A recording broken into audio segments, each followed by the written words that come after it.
For most of her life, Sarah believed wealth followed a simple path: earn more, save more, invest more, become wealthy. The formula seemed obvious.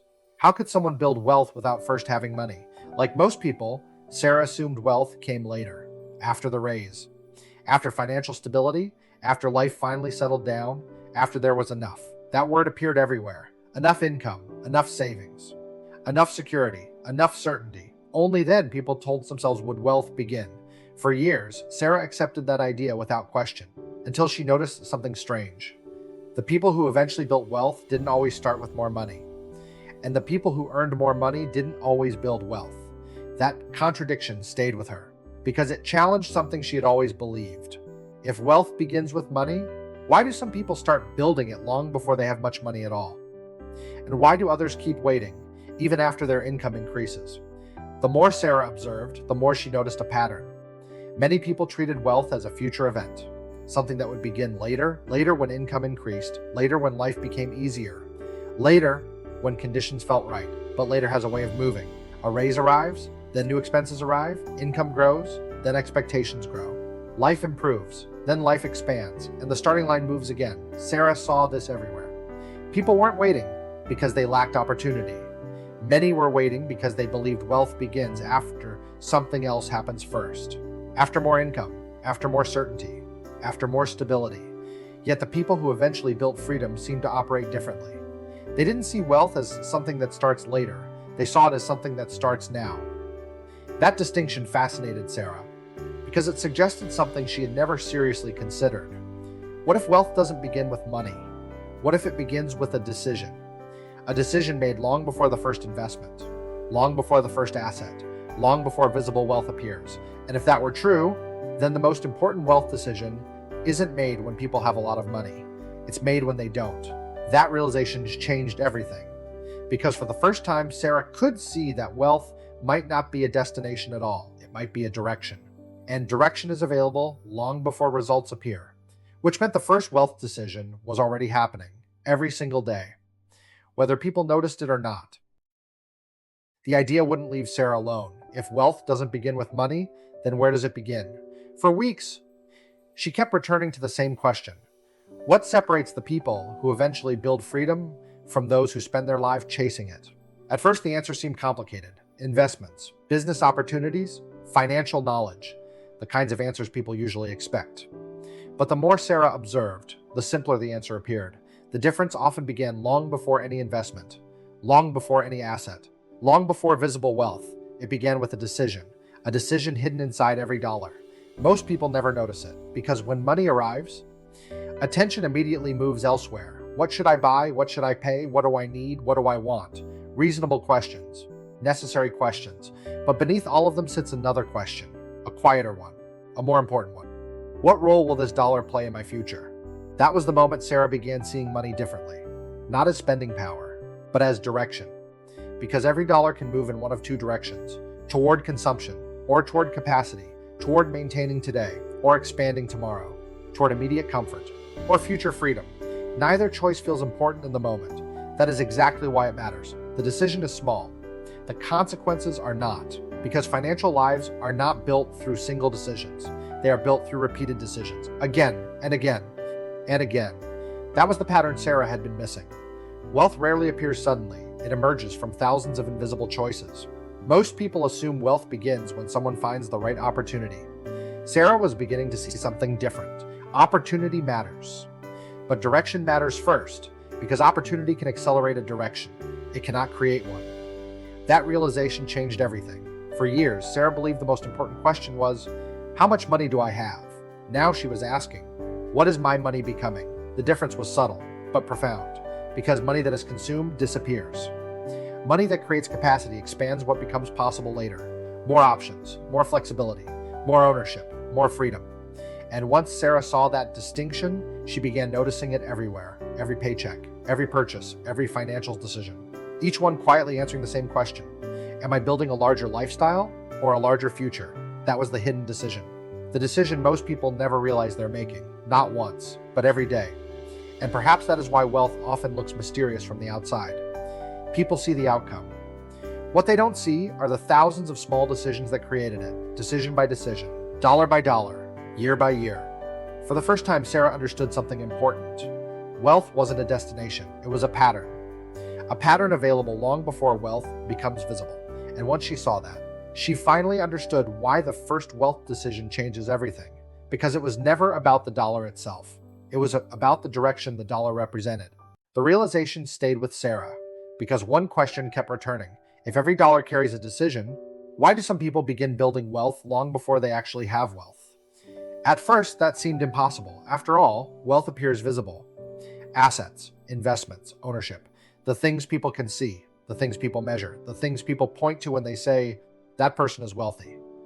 But the more Sarah observed, the more she noticed something surprising. Visible wealth is often one of the last things to appear, not the first. The first signs are usually invisible, a way of thinking, a way of deciding, a way of directing resources. Long before the results arrive, that was the insight. Most people believe wealth begins when money accumulates. But wealth usually begins when behavior changes, years before anyone notices, years before freedom becomes visible. Sarah began seeing the same pattern repeatedly. The people who eventually built wealth rarely started by looking wealthy. Their incomes looked ordinary. Their lives looked ordinary. Their choices looked ordinary. But beneath those choices was a different pattern, a different relationship with the future. While many people asked, "What can this money do for me today?" they quietly asked, "What can this money do for me tomorrow?" The difference sounded small, yet over time, it changed everything, because behavior compounds before money does. That realization fascinated Sarah. Most people understand compound interest. Far fewer understand compound behavior. A single decision rarely changes a life. A repeated decision often does. One choice directed toward future capacity changes very little. Thousands of similar choices create a different future. That was why wealth often appears sudden from the outside. People see the outcome. They miss the years of invisible behavior that created it. The patience, the consistency, the repeated choice to prioritize future freedom over immediate expansion. And perhaps that was why wealth feels mysterious to so many people. They see the visible result, but not the invisible beginning. Sarah was finally beginning to understand. The beginning wasn't money. The beginning wasn't investing. The beginning wasn't opportunity. The beginning was direction. Direction expressed through behavior. Again and again and again. That was the hidden foundation. Because before wealth becomes an outcome, it exists as a pattern. Before it exists as a pattern, it exists as a decision. And before it exists as a decision, it often exists as an identity. A quiet belief that tomorrow matters enough to prepare for today. That realization changed everything. For years, Sarah thought wealth was something people eventually achieved. Now she saw something different. Wealth was something people gradually became. Long before anyone else could see it, long before the evidence appeared. And perhaps that was the most important lesson of all. The future becomes visible long after it begins, which means the earliest signs of wealth are rarely found in a bank account. They are found in behavior, and behavior is available to anyone, right now, regardless of income, regardless of where they are starting. For the first time, wealth no longer felt distant to Sarah, felt closer, a direction, a pattern, a way of behaving before the results arrive. And once she understood that, she finally understood why wealth starts before wealth exists. The realization stayed with Sarah, because something still didn't make sense. If wealth begins with behavior, where does behavior begin? Why do two people with similar incomes often create completely different futures? At first, Sarah assumed the answer was knowledge. One person simply understood money better, made better decisions, had better information. But the more she observed, the less convincing that explanation became. Because many people already know what they should do. Save more, invest more, build ownership, spend intentionally.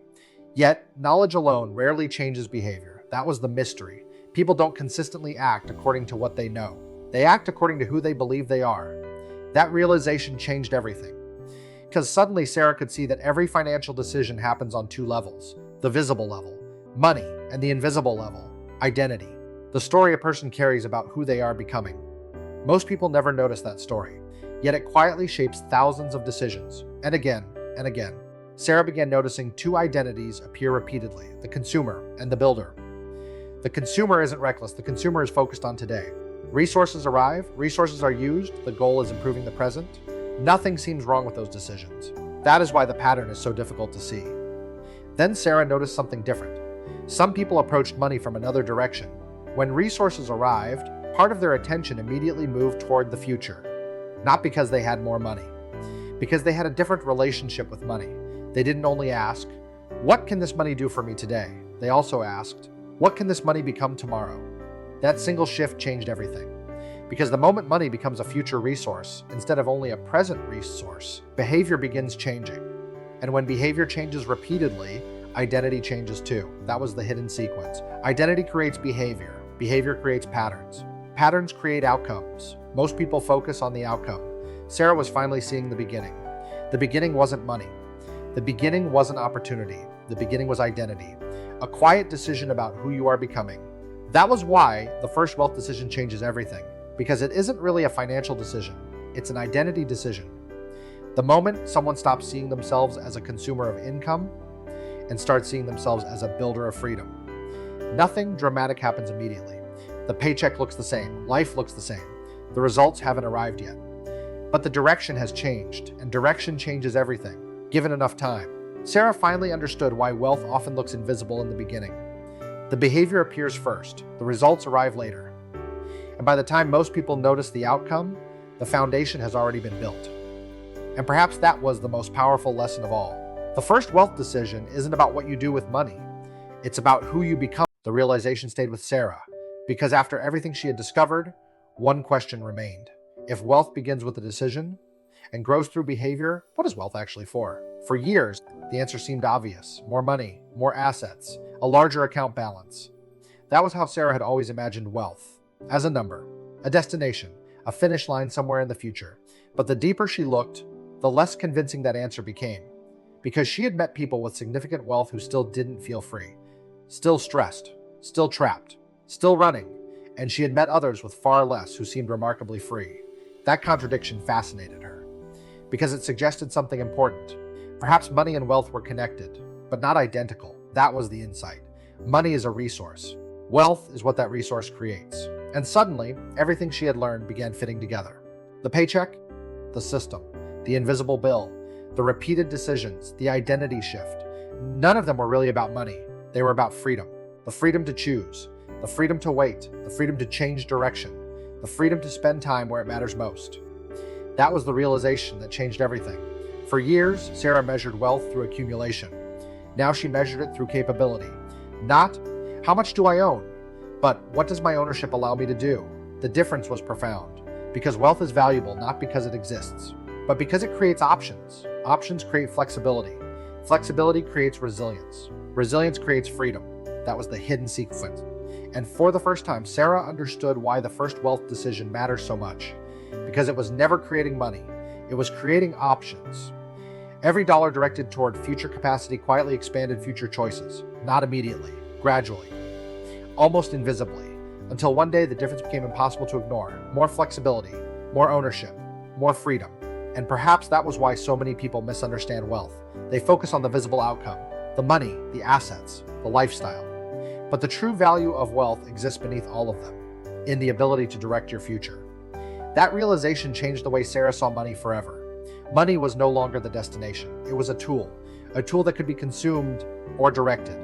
A tool that could support today's lifestyle or expand tomorrow's possibilities. And suddenly she understood something she had never fully understood before. The first wealth decision is not really about wealth. It's about freedom.